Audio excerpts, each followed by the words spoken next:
രമേ, ഇതൊക്കെ എല്ലാ കുടുംബങ്ങളും ഉണ്ടാകുന്നതല്ലേ? കുറച്ചൊക്കെ നമ്മൾ കണ്ടില്ലാന്ന് വെക്കണം. ഇത്ര നാളെ ഞാൻ കണ്ടില്ലെന്ന് വെച്ചു. എനിക്കിവിടെ ഉറക്കൊന്ന് ചിരിക്കാൻ പാടില്ല, പുറത്താരോട് മിണ്ടാൻ പാടില്ല. ഇന്നലെ ഫ്രിഡ്ജ് തുറന്നപ്പോ പറയാ അറിയാൻ വയ്യാത്തവരാവൊന്നും തുടണ്ടാന്ന്. എന്താ ഞാനിതൊന്നും കണ്ടിട്ടില്ലേ? അമ്മയുടെ സ്വഭാവം അതാണെന്ന് വെച്ച് അതങ്ങ് സഹിക്കുക. വേണ്ട, ഞാൻ ഇവിടുന്ന് വലിഞ്ഞേറി വന്നൊന്നുമല്ലല്ലോ. എനിക്കും വീട്ടുകാരൊക്കെ ഉണ്ട്. പക്ഷെ എനിക്ക് എന്റെ അമ്മ മാത്രമേ ഉള്ളൂ. അമ്മയാണ് എന്നെ വളർത്തി ഇതുവരെ ആക്കിയത്. നീ വന്നെന്ന് കരുതി അമ്മയെ പിടിച്ച് പുറത്താക്കാനൊന്നും എനിക്ക് പറ്റില്ല. വേണ്ട, ഞാൻ പുറത്തു പോയേക്കാം. അതാണല്ലോ ആവശ്യം. ഇവിടെ കാലുകുത്തി അന്ന് മുതൽ കേട്ട് തുടങ്ങിയത് ഓരോ കുത്തുവാക്കൾ. അമ്മായിമ്മ പോരെന്നൊക്കെ കേട്ടിട്ടുണ്ട്, പക്ഷെ ഇങ്ങനെ ഒരു പോര് ഞാൻ കണ്ടിട്ടില്ല. കൂടുതൽ സംസാരിക്കണ്ട. ഇന്നലെ കയറി വന്ന നീയെ ഇവിടെ ഭരിക്കാന്ന് വിചാരിക്കണ്ട. ആരെന്ത് കുറ്റം പറഞ്ഞാലും എന്റെ അമ്മ എനിക്ക് വലുതാ. അത് കഴിഞ്ഞിട്ടേ ഉള്ളൂ നീയെ.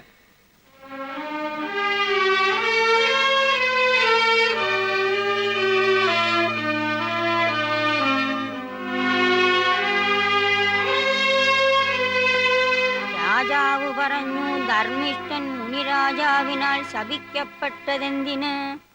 നടുവകത്തെ അയലിന്മേൽ വെള്ളത്തുണി ഞാത്തിയിടും, പഞ്ഞി കൊണ്ട് മീശയും താടിയും വെക്കും. നിഴൽ നാടകം.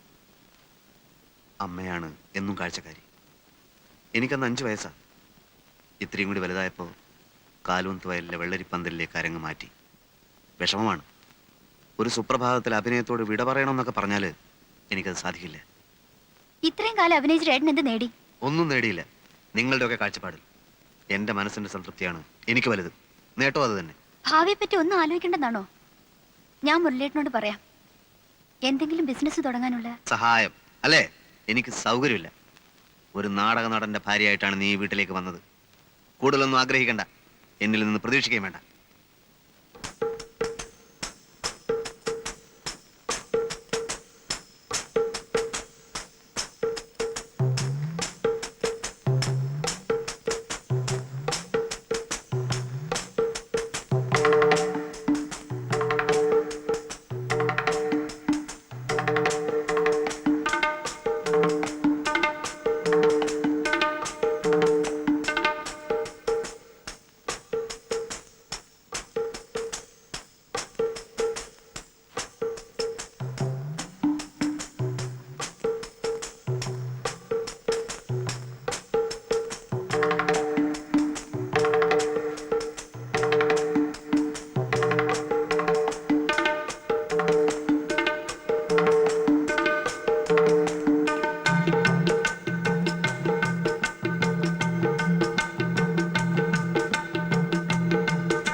ഇതൊക്കെ യുവതലമുറയുടെ പ്രശ്നങ്ങളാ, നമ്മൾ ഇടപെടണ്ട. അകത്ത് ഒരു ചായ എടുക്ക്.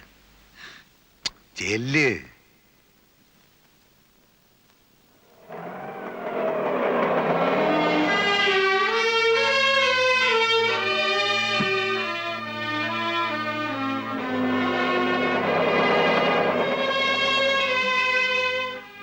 എന്താ മോളെ ഒറ്റയ്ക്ക്?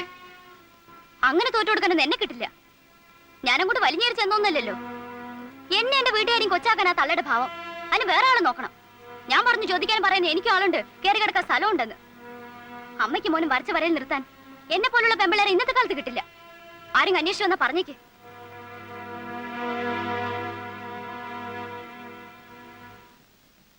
ഇതെന്താ? ഇതും യുവതലമുറയുടെ പ്രശ്നമാ, നമ്മൾ ഇടപെടണ്ട. പറ്റോ?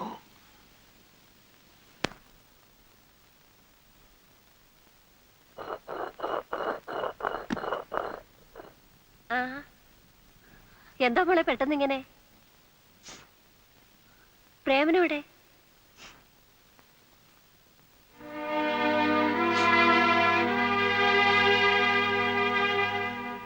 എന്താ അവിടെ വഴക്കിട്ട് വന്നിരിക്കുകയാണോ? ആ വീട്ടിൽ എന്റെ ആവശ്യമില്ലെന്ന് തോന്നി. എന്ത് പ്രശ്നമുണ്ടെങ്കിലും പ്രേമനോട് പറഞ്ഞാ പോരെ? പ്രശ്നം തന്നെ പ്രേമേട്ടനാണെങ്കിലോ? അപ്പൊ പിന്നെ ഉത്തരവാദപ്പെട്ട മറ്റുള്ളവരോട് പറയണം.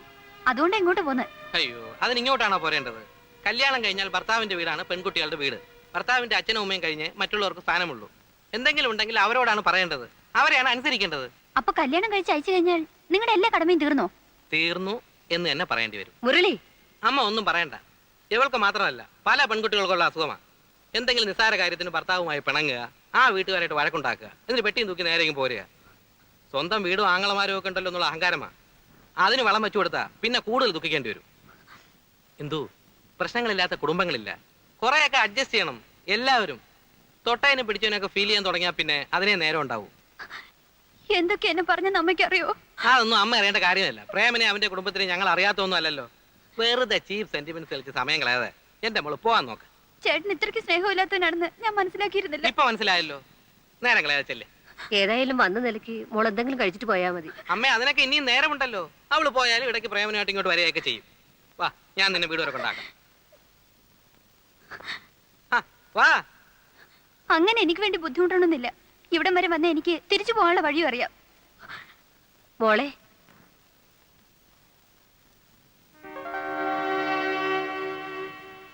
പ്രേമനോ? ഞാൻ ഇവിടെ അങ്ങോട്ട് അയക്കാൻ തുടങ്ങിയായിരുന്നു. ഇനിയിപ്പോ നിങ്ങൾ ഒന്നിച്ചു ചോദിക്കോ. അമ്മേ, ദേ ഇത്രേ ഉള്ളു കാര്യം. ഞാൻ വന്നത് കുറ്റബോധം കൊണ്ടൊന്നുമല്ല, ഈ ഒരു കാരണം കൊണ്ട് വീട്ടിൽ പ്രശ്നം ഉണ്ടാവണ്ടെന്ന് വിചാരിച്ചിട്ടാ. നടന്നോ. കൊടുക്കാവുന്ന ഒരു ഡോസ് ഞാൻ കൊടുത്തിട്ടുണ്ട്. ഇനി വേദനിപ്പിക്കണ്ട. പെട്ടെന്ന് എന്തെങ്കിലുമൊക്കെ വിളിച്ച് പറയുന്നേ ഉള്ളൂ. അവള് പാവാ. ശരി, എന്നാ അങ്ങനെ ആട്ടെ. അവൾക്ക് വല്ലാത്ത വിഷമായിട്ടുണ്ടാവും. കൂടുതൽ വിഷമങ്ങൾ ഉണ്ടാവാതിരിക്കാൻ ഈ ഒരു വിഷമം നല്ലതാണ്. മോളെ, ഇനി അമ്മ ഒരു കാര്യം പറയട്ടെ. എന്തായാലും കഴിഞ്ഞതൊക്കെ കഴിഞ്ഞു. കുറച്ചൊക്കെ നമ്മൾ ക്ഷമിച്ചേ പറ്റൂ.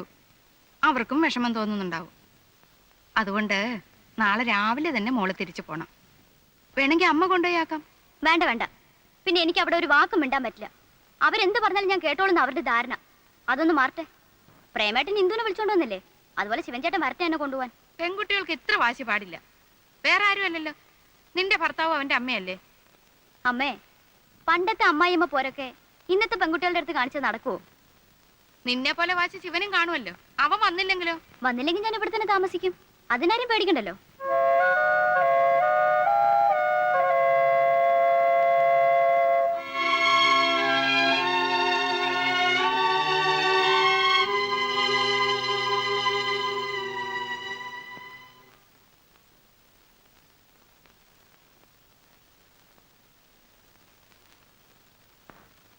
ആ.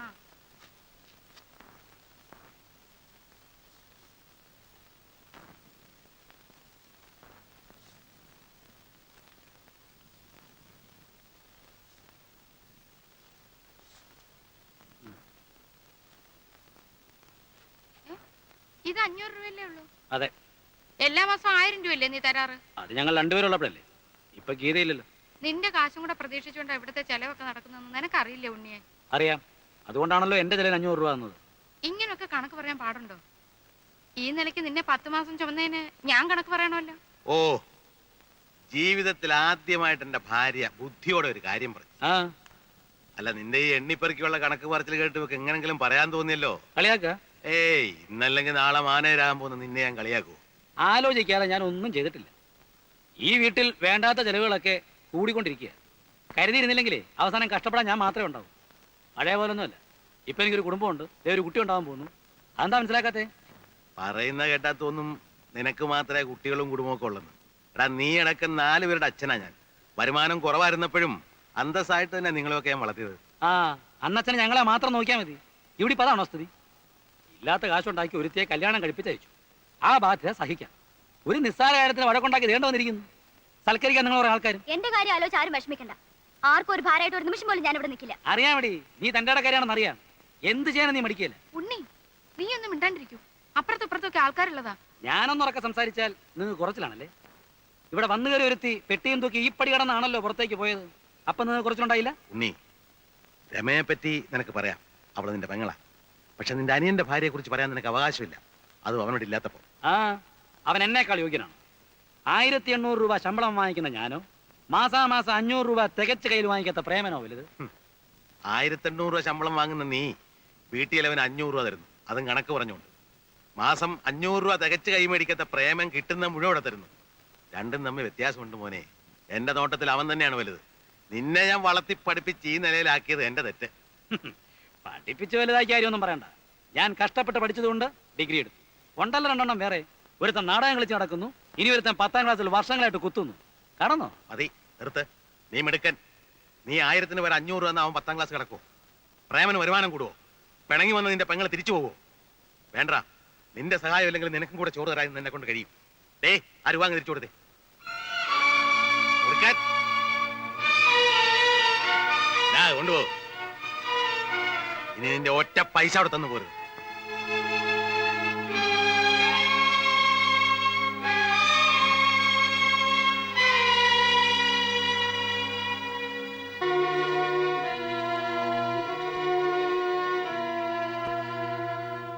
എന്റെ പൈസ നിങ്ങൾക്ക് ആവശ്യമില്ല അല്ലേ?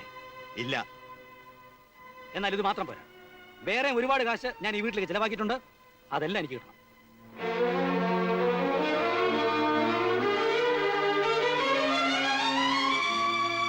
എന്നെ ആദ്യമായിട്ട് അച്ഛാന്ന് വിളിച്ചത് നീയാ.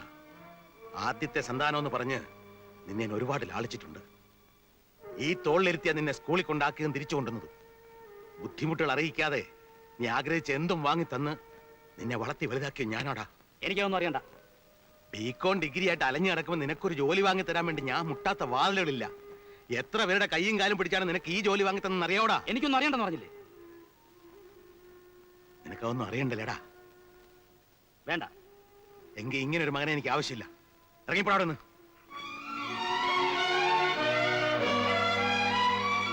അങ്ങനെ വെറും കൈയോടെ ഇറങ്ങിപ്പോകാൻ എന്നെ കിട്ടില്ല.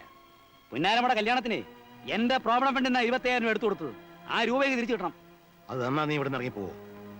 ആ നിമിഷം ഇറങ്ങിപ്പോ. എന്നാ മരിച്ചുപോയ കാരണവന്മാരുടെ പേരിൽ ആണയിട്ട് ഞാൻ പറയാണ്, ഇന്ന് മുതല് നിന്റെ കടം തീർക്കാന്നുള്ള മാത്രമാണ് എന്റെ ലക്ഷ്യം. അത് തീർക്കുന്നവരെ ഞാനും നീ തമ്മിൽ ഒരു ബന്ധവുമില്ല. ഞാനോ എന്റെ വാക്കുകൾക്ക് വില കൽപ്പിക്കുന്നവരോ നിന്നെ കാണില്ല, സംസാരിക്കില്ല. പിന്നെ കടം തീർക്കുന്നതിന് മുമ്പ് ഞാൻ മരിച്ചുപോയാൽ എന്റെ ചെതയ്ക്ക് തീ കൊളുത്താൻ പോലും നീ വീട്ടിനകത്ത് കാലുകുത്തരുത്. ഇറങ്ങിപ്പോടാ, ഇറങ്ങിപ്പോടാ പട്ടി. ഇങ്ങനെ മാറി നിൽക്കില്ല, അവൻ പോട്ടെ. ഓടാ ഇറങ്ങി.